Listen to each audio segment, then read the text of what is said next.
Hello, world. Welcome to the Speed Strength Show. I'm Tommy. And I'm Braden, and baking is magic, in my opinion. Isn't it science? I guess it is, but I don't know. It to me it feels magical because it's all based in science, of course, and we can explain the science now. But it's just like how though? I don't know. It's such a weird thing to me. Like eggs, for me, eggs get me a lot because it's like you can mix eggs with sugar and then you beat them and then they get thinner at first, but then they get firmer, and then they get firmer still, and then firmer than that, and then really firm. And like, who is just continuing to beat eggs so long that happens? You know? But it's all science, is it not? Like, I mean, yeah, it because is. what I is don't it know. like? Baking and one of them's a science, one of them's an art.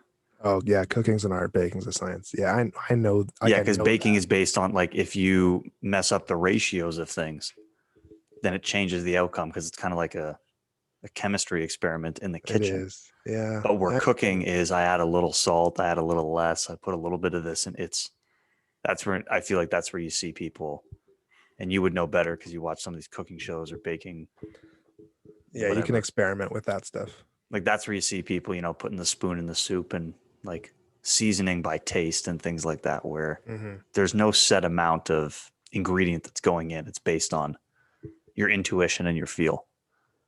As where if the Hmm. recipe for some sort of baking calls for 3 eggs, you better put 3 eggs in because if you only have two, it Yeah, screws it up.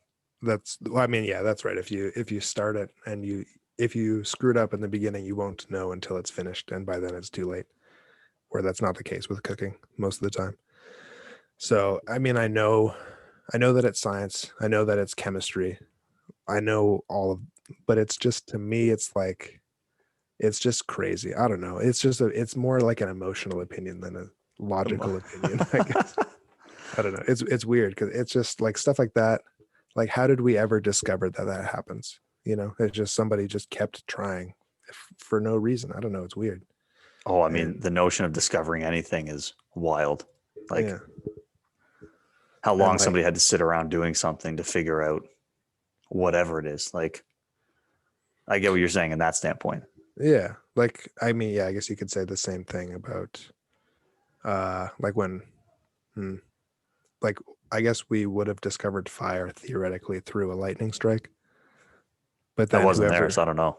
yeah, but then whoever decided like the rubbing sticks thing or like the hitting rocks thing to make sparks and friction, like that would have taken a while That's I mean to somebody had do. to sit there and figure out how fast and how long do I have to rub these two sticks together to make fire. Yeah.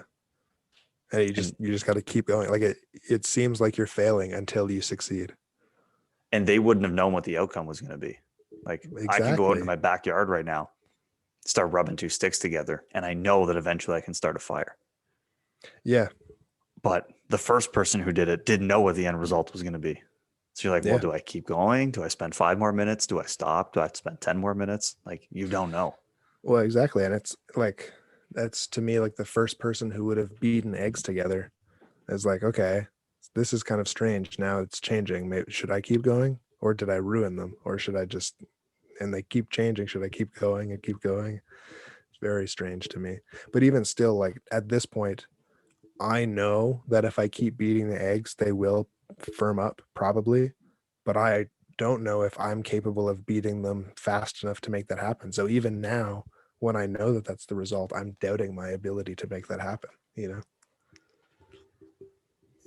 So you got to spend more time in the kitchen then. Like, or you got Yeah, to hone that skill. You got to practice.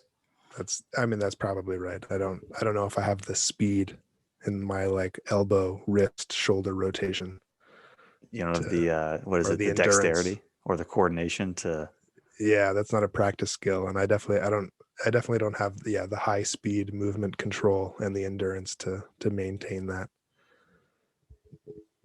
so, I mean, yeah, like I said, my first thought as soon as you said magic, I was like, nah, it's science. Like, Yeah, I mean, we I know know you're that. right. I know you're right. This for sure is definitely like the first one that I know I'm wrong right off the start.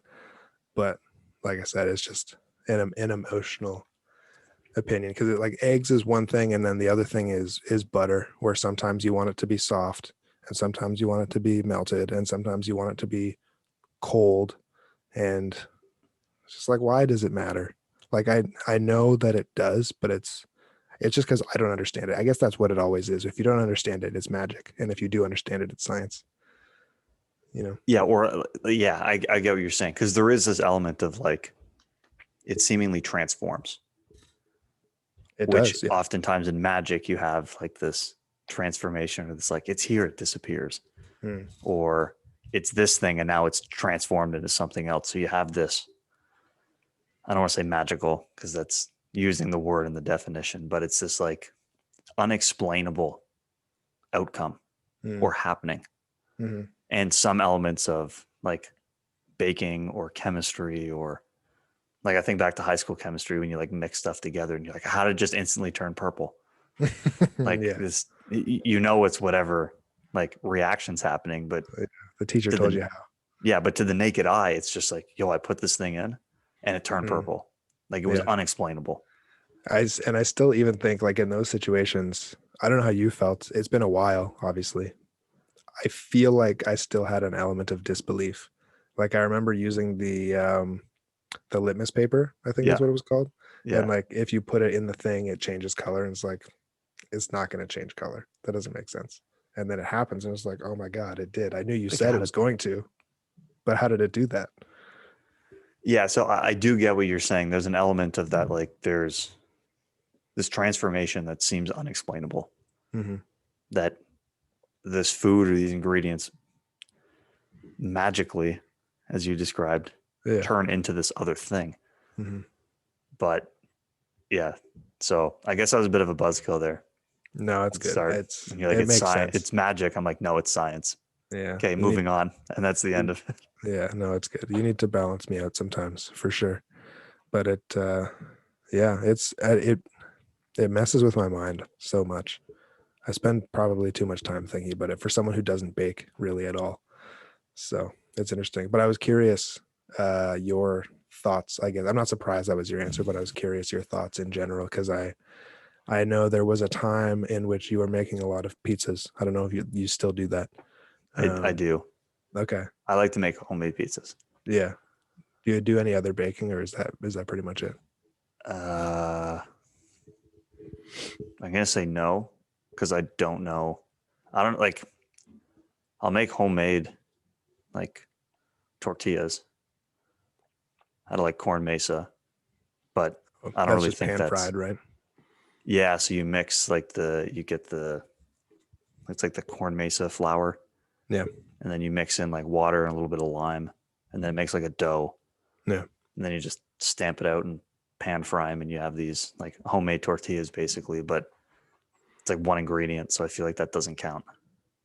yeah. I don't think that's. But the pizzas, though. I mean, even there with pizzas, you got yeast and stuff, which is kind of like, it's not magical, but it is in a way. If you don't understand it. Yeah, like you'll make the dough, and it's a small ball, and then you come back to it 20 minutes later, and it's like quadrupled in size, and you're like, this doesn't make sense. What happened here? Yeah, yeah, that's right. Or you pour like the sugar, or like I like to use honey, and then you have like, so the yeast with the honey and the water when you first mix it up to make the liquid that you're Hmm. going to combine with the flour, and then as soon as the honey and like the yeast packet you put in touch, it just starts like fizzing and bubbling, and it's not like instant. I'm exaggerating how much it is, but you put it in Yeah. and it's like a still liquid, Mm. and then you go and do whatever, and then you have to come back in 5 minutes and mix the flour in, and it's all like fizzy and bubbly and Mm. like That's interesting. expanded, Yeah, which yeah, that's it. I've never used yeast I guess before. I is didn't kind of realize magic. it's yeah. It's, to your point. It seems that way. It's not, but it can seem that way sometimes. That actually reminds me of one thing that you said last episode. That was a good point to bring up about potentiation. Is that at face value, sometimes it seems like this is magical, extra performance that just randomly appeared out of thin air, but it's not. It was just, your point then was, you have allowed yourself to get closer to your actual ceiling. You didn't raise the ceiling. You've allowed yourself to get closer to the ceiling. It's got a bigger ladder. Yeah. Oh, nice. That's cool. That's a cool way to think about it. But yeah, that's a nice transition into, surprise, we're talking about potentiation again, which we definitely said we were going to be doing last week. Or post-activation performance enhancement. Sorry, I yeah. guess we're supposed to be calling it based on the literature. Yeah, we should be clear. Should be clear about that. We're trying. We're doing our best. I read, I didn't read all of the papers. I ran out of time. It was a longer paper. But this morning I was reading one, and it was talking about like the history of like potentiation, essentially. And I didn't realize this, but the first research like in that direction is in like the 1860s or 1870s or something, which is Really? crazy. Yeah. So what they did then was, it was the same kind of like electric stimulation, and they kept the stimulus the same, but just repeated the stimulation. And so it's effectively, it's similar to the potentiation like twitch thing, but it was like they kept the stimulus the same, and they saw that the twitch got bigger with each stimulation. So they called it like the staircase is what they called it. And then there was post-tetanic in like the early, like the 1920s and 30s, and then post-activation potentiation in the 70s, and then now performance enhancement in, that was 4 years ago, I think, that started. So it was Yeah, the interesting. first paper on the enhancement thing, I think, was like 2019 or whatever. Yeah, they said 2017 in this, Yeah. is what they said. So, but yeah, so very recent. But that was interesting to me. I had no idea that research was even, being like able to be conducted that sophisticated back then. So Yeah, it's like a way back thing then. yeah, Like way more in the past than we would have. I would have thought this was like a 70s or 80s thing. well, that's when like the potentiation started, was in the 70s. Yeah. But yeah, that was interesting. It was, yeah, I don't know. It seemed like it fits. So I thought it would be an interesting little anecdote. But we wanted to start today talking about the factors that potentiation depends on, because we sort of talked about, generally speaking, how we think it works right now, and whether or not it works right now. And we sort of left it off saying it does work, but it depends on a lot of stuff. And we touched on a few of those things. But that's, yeah, we wanted to kind of dive into all those factors today. Yeah, and I think that's important to dive into those factors, because if you have an understanding of what those factors are going to do to contribute to it, then it's going to improve the chances of this post-activation performance enhancement actually working. Mm-hmm. Because if you're not aware of the factors and you don't know what's contributing to it, then you're reducing the chances that it's actually going to work, or you're going to reduce the chances of getting the outcome that you want, which is likely improved performance in whatever movement or activity you're looking in.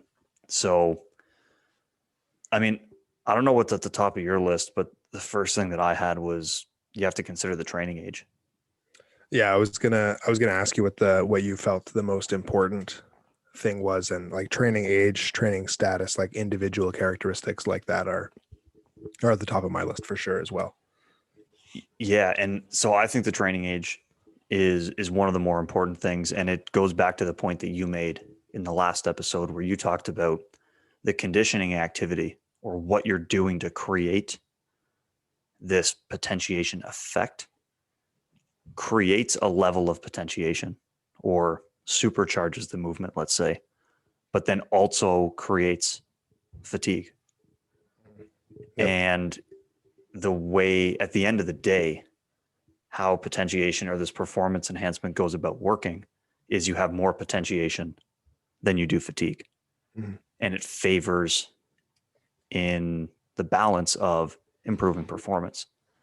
And so anything you can do to skew what you're doing in favor of potentiation rather than fatigue is going to improve performance. And when you look at somebody's training status or their training age and how much experience they have, it works really well to skew things towards potentiation. Because someone who has a higher training stimulus and a higher training status is going to get more out of the activity that they're doing from a conditioning standpoint. And they also have a higher resistance to fatigue, right? So if you're using squatting, barbell squatting as the conditioning activity to improve jumping, if someone's been training for 5 or 6 years and they've been squatting the entire time, that's a resilient movement. It's going to create less fatigue than someone who's never done a barbell squat before and is doing it for the first time. So I think to me, the training age of the training status is huge because it allows you to build up resistance to reduce fatigue.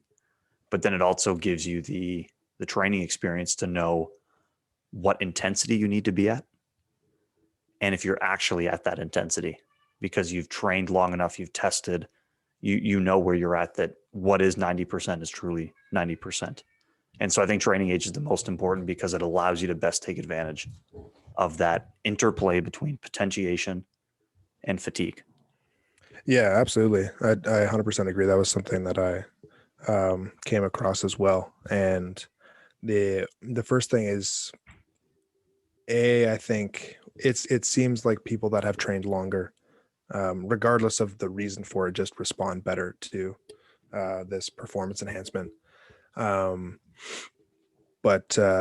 part of it, I think, to your point, it's a resistant, or you're resistant to fatigue in that specific movement pattern because it's practiced. You have a starting point. You have the coordination. Like, you don't need to spend the time to learn this movement. And from that standpoint, you're going to get better output from it as well. So not only are you creating presumably less fatigue, you can make an argument for that because someone who is like you obviously are a relatively elite sprinter. So you doing I wouldn't even use the word elite and sprint with me in the same sentence. I said relatively. You're I would say in the world you're in the 99th percentile. Yeah, if I pass cross with 100 people on the street, I probably beat 99 of them in a race. Yeah. So there is an argument to be made that you are certainly able to achieve a higher output in a sprint.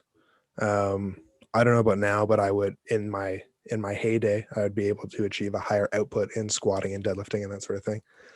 And from that standpoint, it's potentially more fatiguing. But it's also like if I remember how my training actually was back then, like it immediately after the set, like it's tiring, but you feel okay and you're ready to go in like a couple minutes. So you do bounce back pretty quick. But also, yeah, with that higher training status, you're able to achieve a much higher output. So you're recovering from the fatigue faster and you're gaining more potentiation overall if you're in that kind of an individual. I also think, I don't know if we brought this up last time, but I also think it's important that, like, if you're a less trained person, you probably don't need to be using this kind of a thing to increase performance anyway. So if you've been training for a while, like, it's these kinds of things that you're going to want to reach towards to start increasing your performance a little bit more. So yeah, it's training age is important for this. And from that perspective, I don't even think it's worth attempting with someone that has a low training age. Exactly. And that's why, to me, the training age is maybe the first bridge to cross. Mm-hmm. How long has this person been training? 1 year? Okay, not even worth exploring this.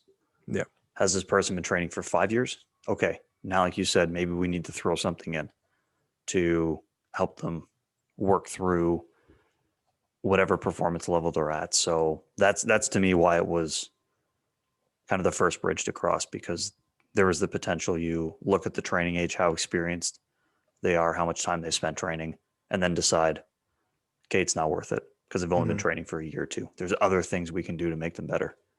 But if you're working with someone at a high level and you're running out of options, well, now they may have the training base to actually take advantage of this, and you could see them creep closer and closer to that ceiling. Yeah. And then there were some other, when I was going through this, I kind of grouped them into 3 different character or like categories of how they influence whether or not this works. And one was individual characteristics. 2 was like rest time related characteristics. Yep. And then the other one was conditioning activity related Mhm. characteristics. But with regards to the individual, training age obviously is a big part of it.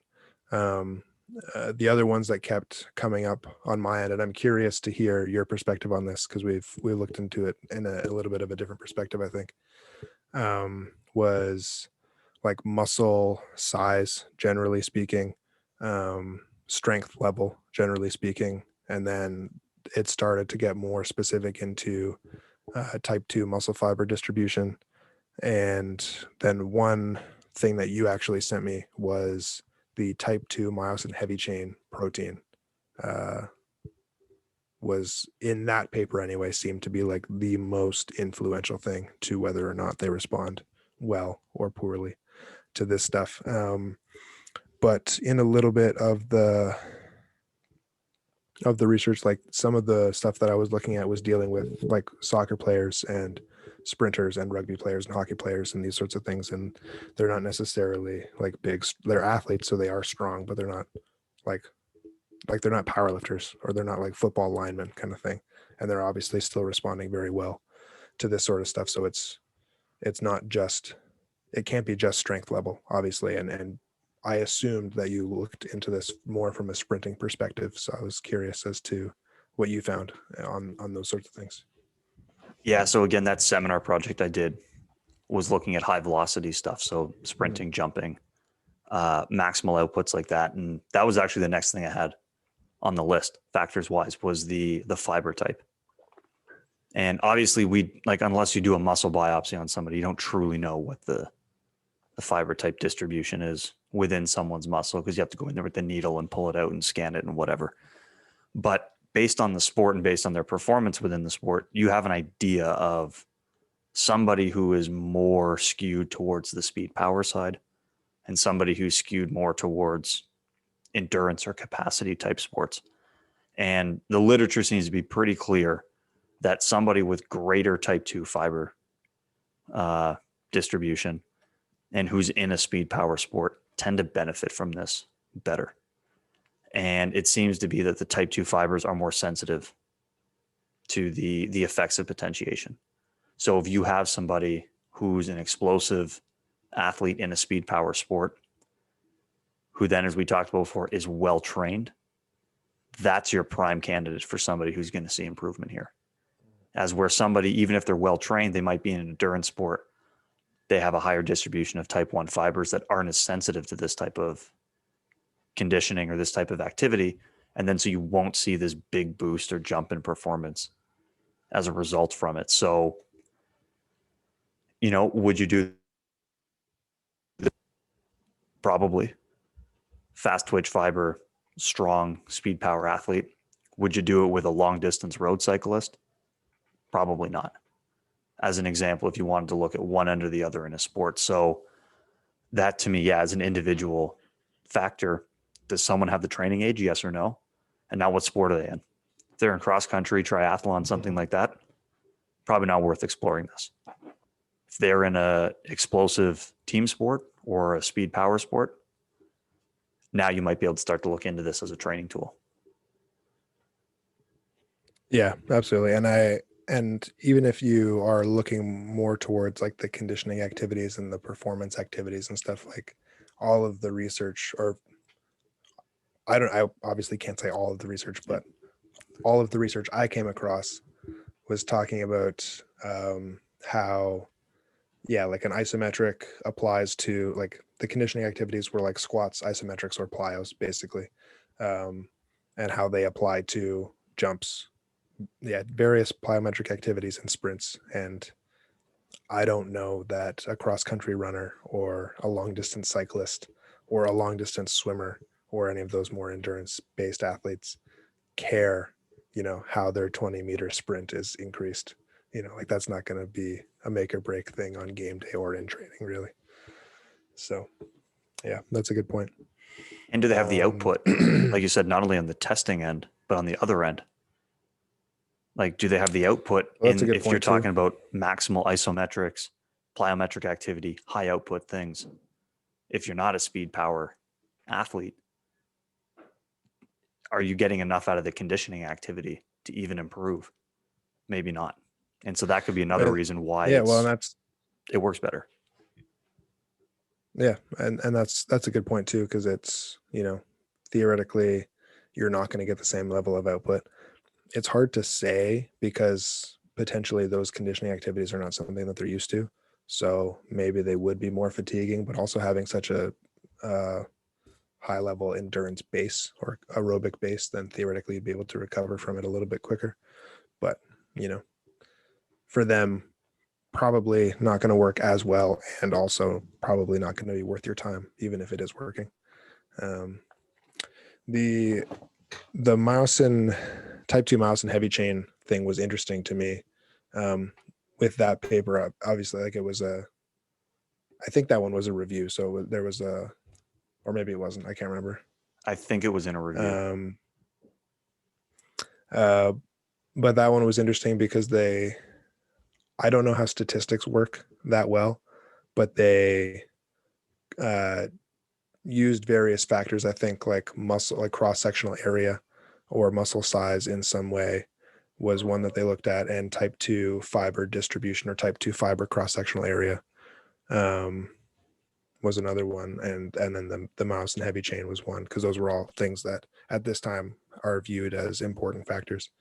And again, I don't know how statistics work, but they would isolate one and correct for the others and see what kind of if there was still like a significant impact kind of thing from the one that they were isolating. And if I remember correctly, like the myosin type 2 heavy chain isoforms were the only thing out of all those variables that still had a significant impact after correcting for the other ones.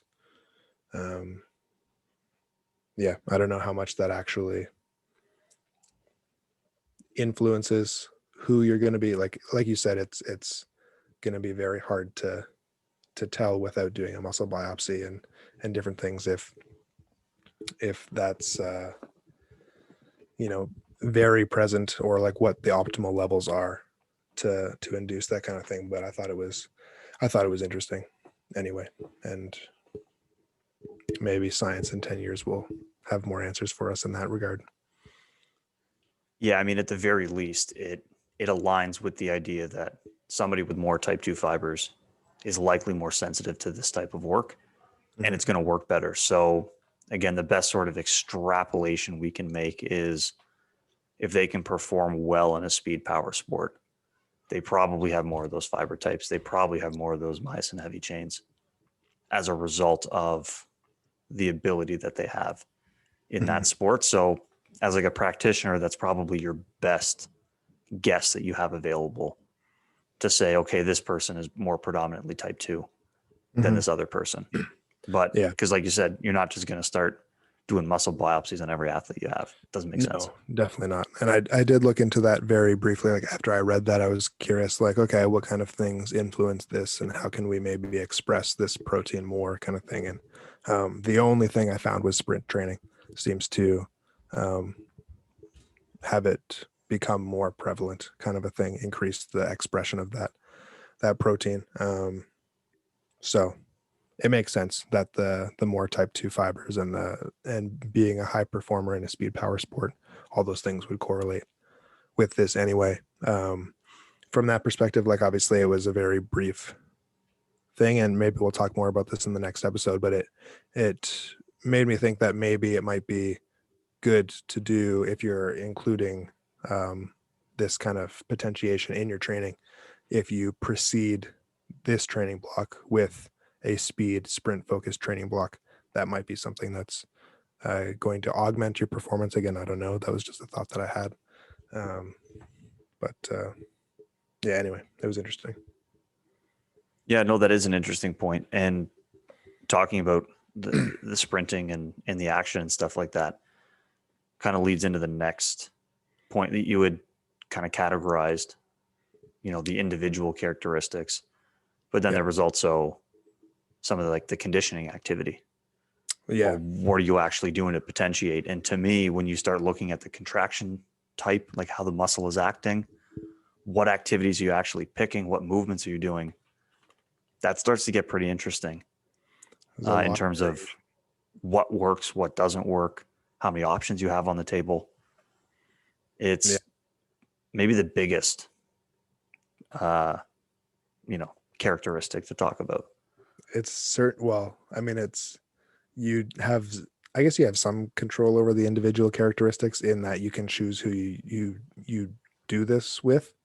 But like really the thing you have the most control over is the conditioning activity, and you have the most freedom with that to choose. Like there's so many different things that have been tested and tried and stuff like that.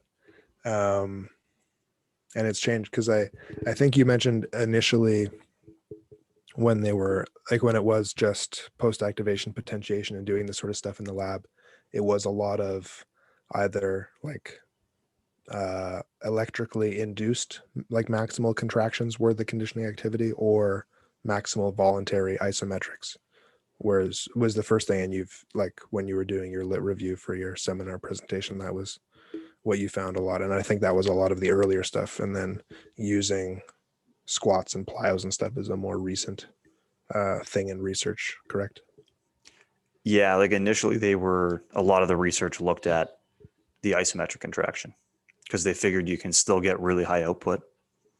And theoretically, it's the type of contraction you can produce the most voluntary force through, Mm-hmm. right? If you look at what was it, the Hill model or whatever of the lines for the force to muscle, that graph. Mm-hmm. So isometric produces the most amount of force theoretically from a voluntary standpoint. And then isometric contractions also have, again, theoretically. Well, if you look at the force velocity curve, the most force has to come with the least amount of velocity. So from that perspective, it makes sense. Yeah, so they were going based on that. And then also the fact that isometric contractions tend to induce less fatigue. Yeah. So the initial stuff was looking at isometric contractions to condition the muscle for improved performance because you would maximize the potentiation and limit the fatigue. But then obviously the research has explored, well, what happens if you just did a heavy barbell squat where there's now concentric action, moving the bar on the way back up to produce the force, or even plyometric activities, right? Ankle hops or drop jumps or other types of more dynamic or reactive movements. So the platter of movement types you have to pick from seems to have expanded, and there's studies that have used all those different types that have shown performance enhancement following those activities in sprinting or jumping or whatever movement they were looking at. So all of those do seem to be on the table.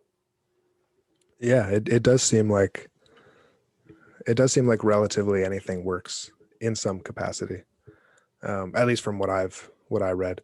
And what I thought was interesting was that different activities and different amounts of activities and different intensities seem to work better with certain populations and seem to work better at influencing a specific performance activity. So like with regards to the individual anyway, we talked about training age and that sort of thing. It seemed that people that were stronger or had more training experience did better with higher intensity stuff, did better with less less sets or less total reps, I guess you could say, closer to failure. um, I think those were the big things that I found for them, and versus somebody who was weaker or less training experience did better with like more moderate intensity, sub-maximal, like not going close to failure, and multiple sets and that sort of thing, which I thought was interesting. I also thought that made a lot of sense, in order for that kind of a person to get a sufficient output without developing so much fatigue and that sort of thing, versus for someone who does have a lot of experience, you can handle the high output and you can handle going close to failure. But doing multiple sets at that intensity would be extremely fatiguing for that kind of a person. Yeah, no, and that's something to, again, like, what do we have to take into account if you're gonna do this? Because again, you have the most control over this realm in terms of what are you going to provide that person with a conditioning stimulus for. So yeah, knowing what the person is bringing to the table in that sense is helpful, because like you said, you would want to prescribe near maximal or moderate loads or close to failure or higher volume, lower volume based on what the person is capable of doing, because again, we're always trying to skew the balance in favor of potentiation and away from fatigue. One of the interesting things I've come across is, like, we've seen, okay, isometric seems to work, concentric actions seem to work, these reactive elastic actions seem to work, and I don't know if this is the case for sure, but it seemed like nobody wanted to look at eccentric stuff, likely because eccentric loading of the tissue causes the most damage, causes the most fatigue, and theoretically produces super maximal force that the muscle is not capable of. So then you could make the assumption that the fatigue element is going to be higher than the potentiation. But there are some studies right now that have come out, like in the last year or two, that are looking at eccentric loading through the flywheel, which I don't think there's enough out there to say definitively, but there does seem to be a case that's being made for the eccentric loading through the flywheel because of the high velocity component that may help from a conditioning activities standpoint improve performance in a following action. But I've never used a flywheel. I don't know anyone who has a flywheel. So you would obviously need one of those to do it. But it might be something to look out for down the road if flywheels become more popular, or if they become more accessible, or if there starts to be more research as a result of that looks at eccentric loading as a potentiation activity, that it could be something that's coming up in the next few years to like at least keep an eye out for. But I don't think it's definitive. Like, I wouldn't use it right now if I was going to try to do potentiation, because I don't think there's enough concrete support to figure out exactly how to do it. I think it'd be too trial and error, but probably something to look out for in the future. Keep an eye on it. Yeah, for sure. That sounds interesting. And like in theory, I think it makes a lot of sense, because we see that obviously like the really high force isometric stuff works. We do also see that plyo stuff works, really high velocity, low force. I mean, there's still an amount of force, but low resistance stuff there works. So it would be interesting to see, because that eccentric action is the only way you're going to get really high force, really high resistance, and like high velocity at the same time. You can't, in a concentric action, like it's going to be really slow. Obviously, it has to be. So that's an interesting idea. I did come across one paper that compared different contraction types. This one, I think I told you about it before, was talking, it was comparing isometric, eccentric, and concentric. And they wanted to equalize impulse length, or like impulse in general. The way it to me, like it didn't make sense to like how they did it to apply it in training. I think the isometric, it ended up being like a 3x3. I don't remember what the contraction length was, but max isometric contraction in like a half squat position. And then the eccentric was 120% of their 1 rep max, and the concentric was 90% of their 1 rep max. So we're talking like pretty heavy loads there. And yeah, the isometric was a 3x3. I think the eccentric and concentric each ended up being like 7, 8, 9 singles or something like that for the conditioning activity, which to me is just like, that's so much. That's a lot of volume. Yeah. And they found that the isometric worked best in that study, which I'm not surprised because it would be a lot less fatiguing than those other things and still very high force. But if I remember correctly, I'm not 100% sure, but I'm pretty sure the eccentric was second most effective. It wasn't significant, but it was more effective than the concentric action and more effective than the control, I believe. Which was interesting. So there's definitely merit in playing around with different contraction types. Yeah, like I said, I think the eccentric stuff has just been written off because of the presumed high level of fatigue. And so, but it might be worth to, if this is something you want to play around with, to consider. Like I said, I don't think I would be ready to do that yet because I don't think there's enough. I don't want to spend the time with the trial and error, but somebody may want to. And so eccentric muscle actions might be an option for you to work with. I mean, go ahead. That just reminded me. There was another one that I read last night that was looking at bench press. This was a paper referenced in a different study I was reading, but they did 120% again for an eccentric single of the bench press, and then how that influenced 3 subsequent rep out sets at 60%, I think, or 75%. It was lower, but they did find a significant increase in the amount of reps that they were able to do after that 120% eccentric single.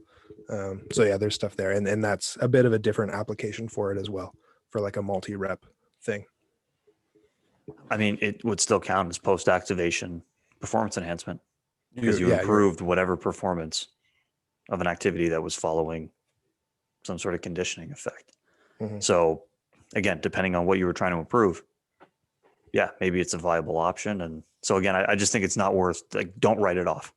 Mm-hmm. Leave it on the table because it may be an option that you want to go to. The other thing with the activity to me that's really interesting, and this was kind of what I came across with some of the jumping and the sprint stuff in this seminar project, was how well you matched the conditioning activity to the performance enhancement activity.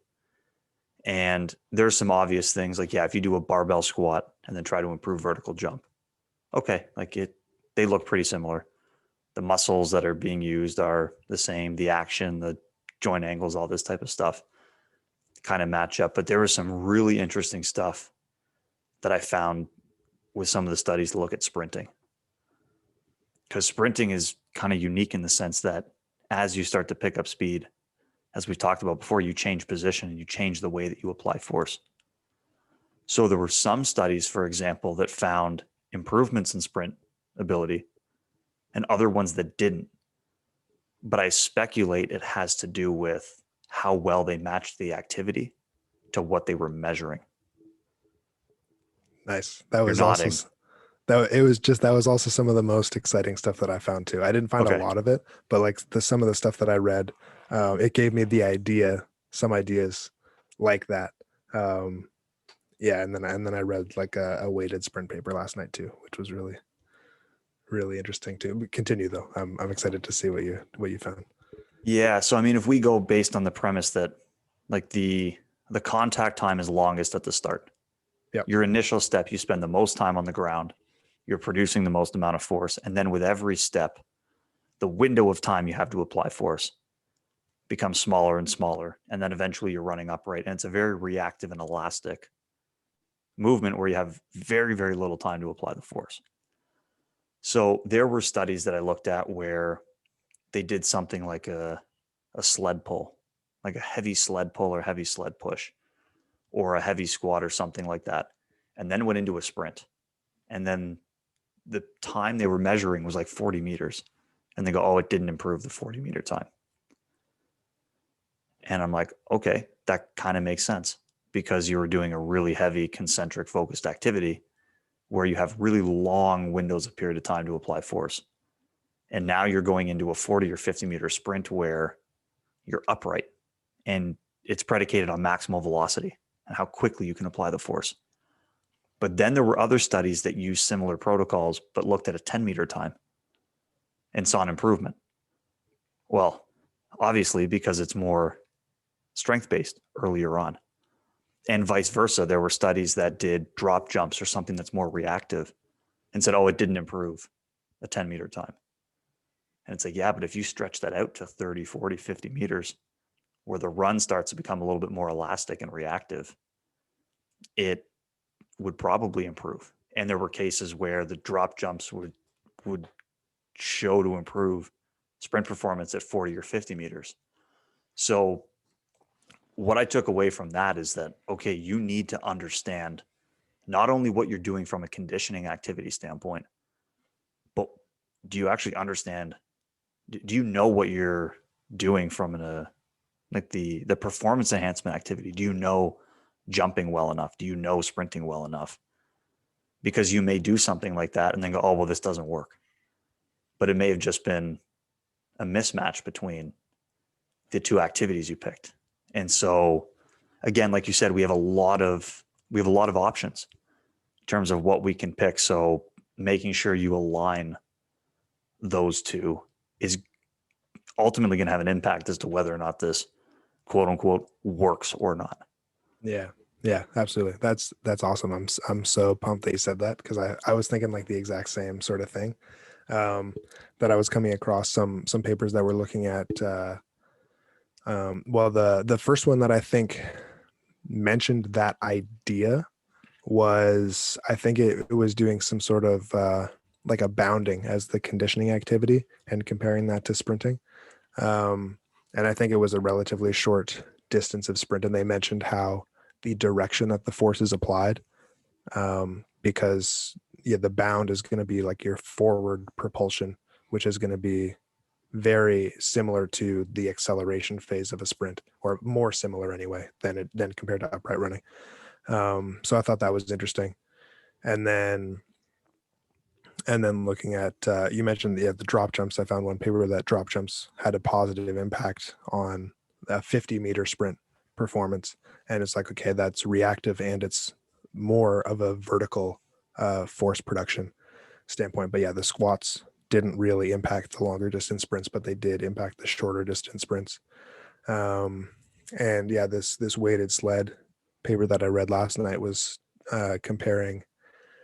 It was a 20 meter sprint they were looking at, and they measured, they tested 5%, 10%, and 15% body weight on the sled for resistance. They found 10% was the best for that range.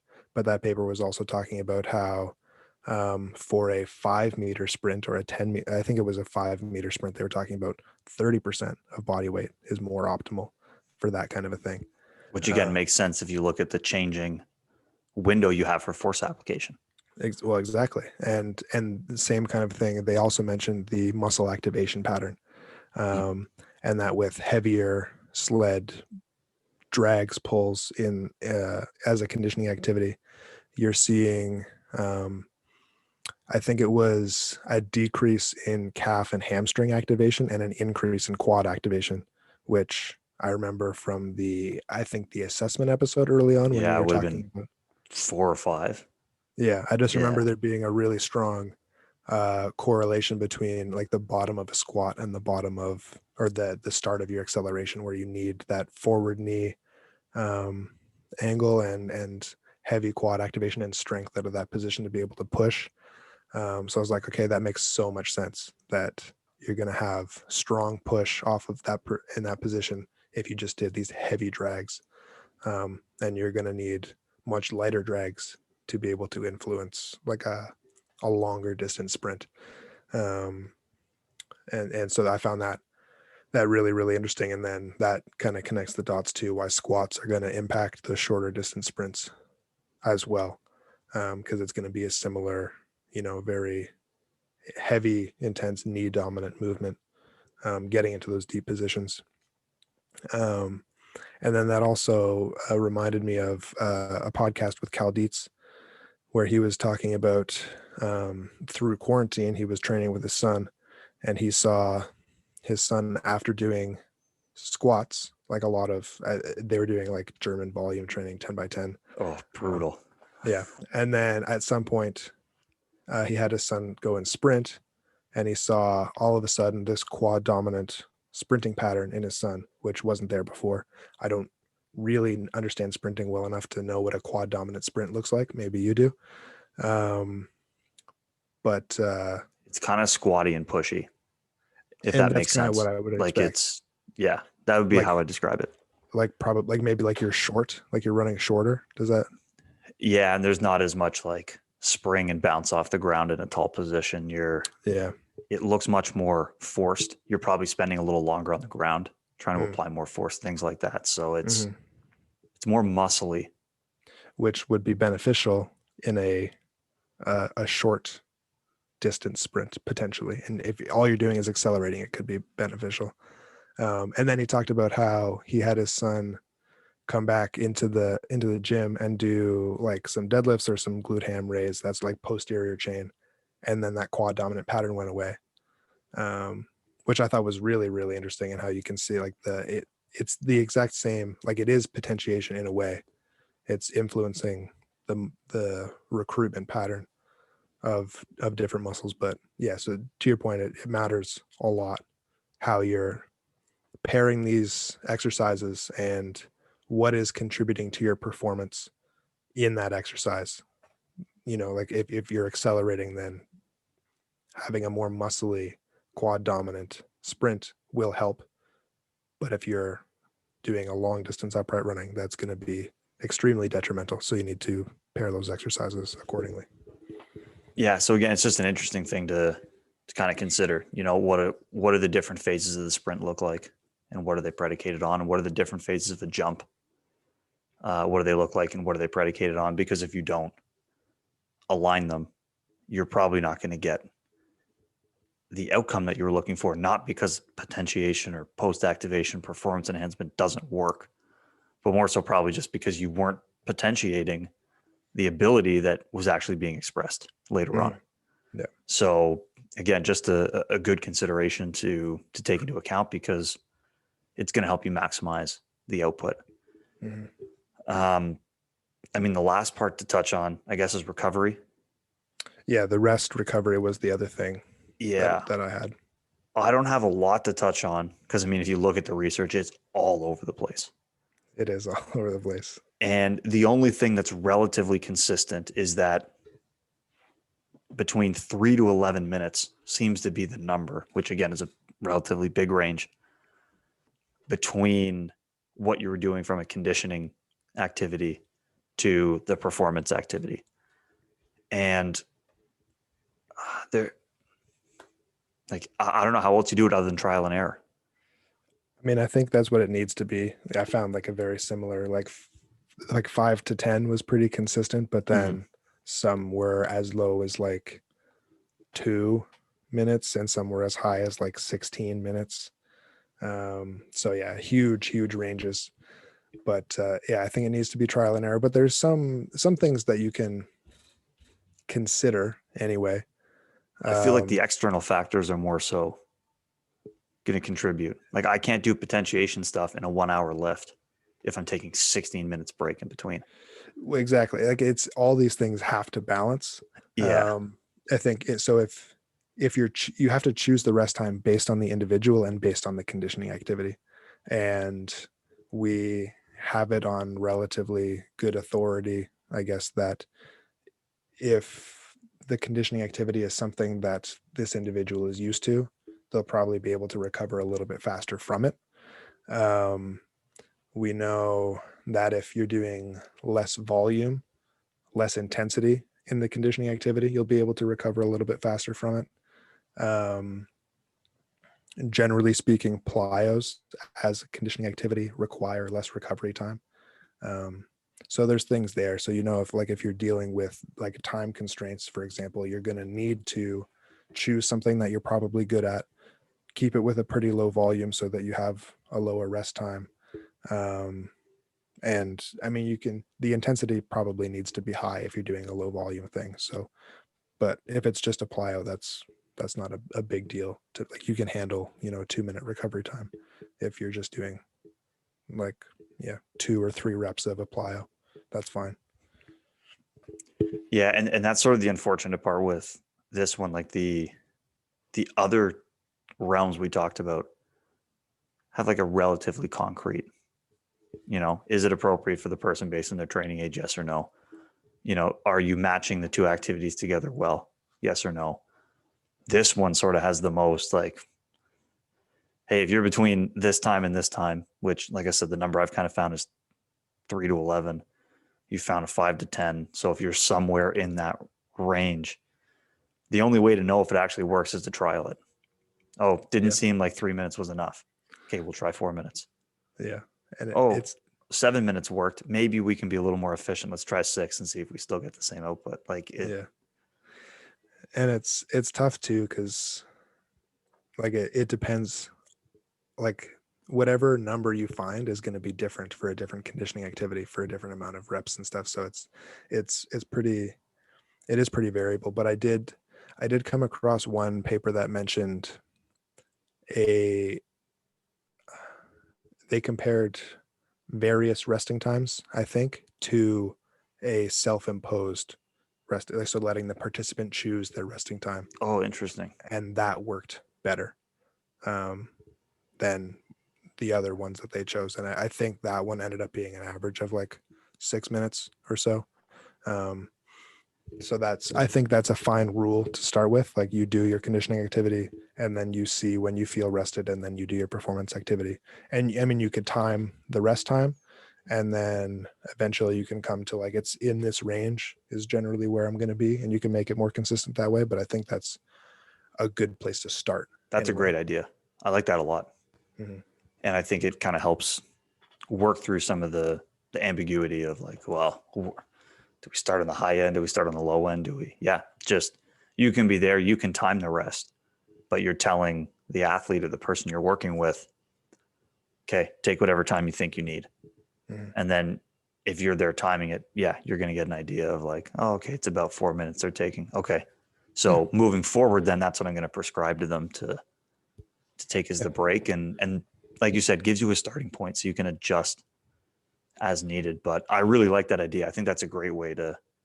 Yeah, when I saw that, I thought that made sense. And yeah, and then you have a starting point, and you can, if you want to be a little bit more efficient, you can try and shorten that or lengthen that to see if you get a little bit better output. Or if you want to change the conditioning activity, that okay, we were doing squats and now we're going to do drop jumps, so we can probably like maybe 1 or 2 minutes less of recovery time. Or we were doing whatever plyo, and then now we're going to do squats, so more time resting is probably necessary. Yeah, the other thought that I had, which we've kind of touched on, but I thought it might be good to prescribe a conditioning activity that this person is good at. Like, we have touched on that for sure, but like for an individual that is strong, then squats, like heavy squats, might work better in general for that kind of a person versus a plyo. But someone who's more springy, like a track and field athlete, would probably do better with a plyo. That I was just completely agree with that because it goes back to the beginning. You're probably going to maximize then the output and the potentiation from that conditioning activity and minimize the fatigue. Mhm. It's a well practiced thing. So, I mean, I would agree with both of those points, big time. Mhm. I mean, I think that covers it. I don't think I have any other Yeah. conditions that it depends upon. No, and I mean, I think that's enough that if anyone hasn't done this before and wants to implement it, if you go into these realms and consider those things, I think you have a pretty good starting point to, work from that. Yeah. And this has definitely given me some new ideas on maybe how to do it, which, Mm. that's what the other episode is for. Yeah, it'll be Um, interesting to see what we come back with for sure. yeah. There's still some nuggets in here Yeah. that I'm But excited yeah, about. I think you're right that covers a lot of the factors. And if you took into account all of these things and decide to do potentiation work with the people you work with, I think you've done your due diligence here. Yeah, I mean, you'll see. I'm sure if you're taking all these things into account, then you'll see an effect. I'm sure. The only other thing, as I'm looking at my sheet, that we didn't talk about was range of motion. Higher squats seem to be better. I think that's because if you look at sprinting and jumping, it's again goes back to what's more specific to the activity and better Probably, matching it. probably. One review did show that there wasn't that big of a difference between deep squats and like half squats for well-trained people, but there was a significant difference, like a really wide difference for not that trained people. So that kind of goes back to the idea that like that kind of a person is going to be very fatigued from a higher range of motion movement and not that skilled at a higher range of motion movement as well, probably. Exactly. But yeah, that's it. That's all I've got. And yeah, anyone considering all these things is going to be in a good spot to start anyway. And then unfortunately it's going to have to, I mean, like anything else, it's going to have to be trial and error to an extent. Yeah. But there's a lot of variables here to play with. Yeah. A lot of interesting ideas. And I am looking forward to the next one to see where we go with this. And I guess we can pull the same transition as we did from last week. Let's do it. But yeah, the music is going to influence the output as well. I wonder, actually, I wonder Is that a if fourth people, realm? what? Is that a fourth element into the potentiation? What music Oh, are you listening to? It could be. Yeah, I mean, yeah, if you're listening to a certain music during the conditioning activity and a different kind during the performance activity. I do wonder if anyone has researched like how music affects performance. I don't know. I imagine they have, but I don't know if people would see that as potentiation or not. Probably not. That's almost a good opening line. Oh, that's Debate interesting. around that. That's interesting.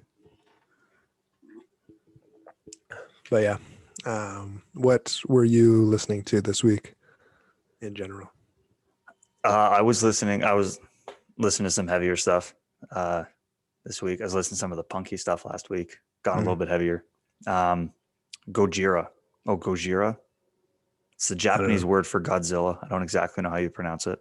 Oh, sure. Nice. But they're a French death metal band. Oh, And that's they're, a very interesting name for a French death metal band. yeah, Gojira. I'm sure Google will tell me how to pronounce that. I haven't looked it up. I don't think you're capable of the mouth shapes necessary to pronounce it properly. Probably not. So, but yeah, that was like again, going heavier, but I haven't listened to them in probably like a year. I was like, oh yeah, they're pretty good. Nice. And so, yeah, typical. It's loud. It's heavy. It sounds like metal music. So gets the job done for me. Nice. Very good. I had 2 strength focused days this week, and it was only the strength focused days that I was listening to music. On the first one, I was listening to, I've been accumulating a playlist of anime intro and outro songs that I've been listening to from the various animes that I watch. And so Tower of God, Haikyuu, Attack on Titan, and Jujutsu Kaisen, and Demon Slayer. Those are like the best ones so far. If anyone's interested, their intro and outro songs are really good, and the animes themselves are also really good.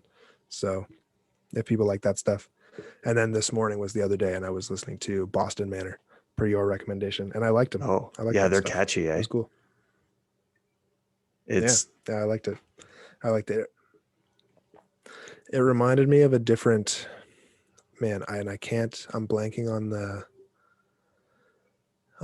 the name of the group, but some of the stuff reminded me a little bit of this other group. Do you remember that song "Take Me Out"? Franz Ferdinand. Yeah, that one. Yeah, it reminded me a little bit of them. Some of the stuff.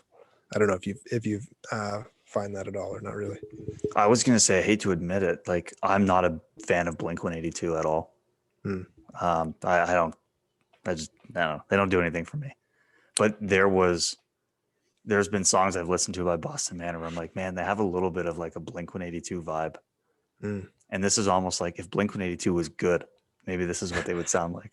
I know that sounds really bad to say, but that was kind of my thought. I was like, oh, they had this like Blink-182 vibe if they were like actually a decent band. That's funny. So Yeah, it's I don't probably know. going to be an unpopular opinion. Anyone I've told her, I'm like, nah, Blink-182 not good. You get grief for it, but whatever. I mean, I'm fine with Sticking that. to it. I've never given Blink-182 a chance, so my feelings are not hurt by that at all. That's good. Maybe that'll have to be next week's listen, so I can Decide. understand what Blink-182 is all about. So, yeah, good stuff though. Yeah, that was fun. I'm excited for the next one to see what kind of ideas we throw together. Yeah, dude, I'm stoked for this. I can't wait. Yeah, I'm excited. Yeah. So if anyone wants us to talk about, has any questions about this stuff or specific papers or whatever, or has any questions or wants us to talk about something that isn't potentiation, we will do that eventually, not next week. Then let us know on Instagram, Speed Strength Show, Speed Strength Performance, Braden Southern. Yeah, that was fun. I did want to do a quick shout out. I was recently, the episode was recorded on Saturday, released. Well, okay, it doesn't matter. It's going to be like a couple weeks ago when this is released. But episode 7 of the Wholesome Homies podcast, hosted by Matt Lewis. Yeah, it's like a self-help, psychology, spirituality kind of chat. It's a really fun, like positive, wholesome kind of a podcast, very genuine. So definitely recommend giving that podcast a listen in general. Definitely one of my favorites. And if you don't mind hearing my voice, then that's a good in to start listening to his voice. So yeah, go check that out. And yeah, anything from you, Tom? No, I think that covers it. I was going to say start with episode 7. That's the one that you're on. That's where I'm going to start. Cool. Yeah, please do. Yeah. So thanks for coming along, world. That was the Speed Strength Show. And we'll see you next week. Peace.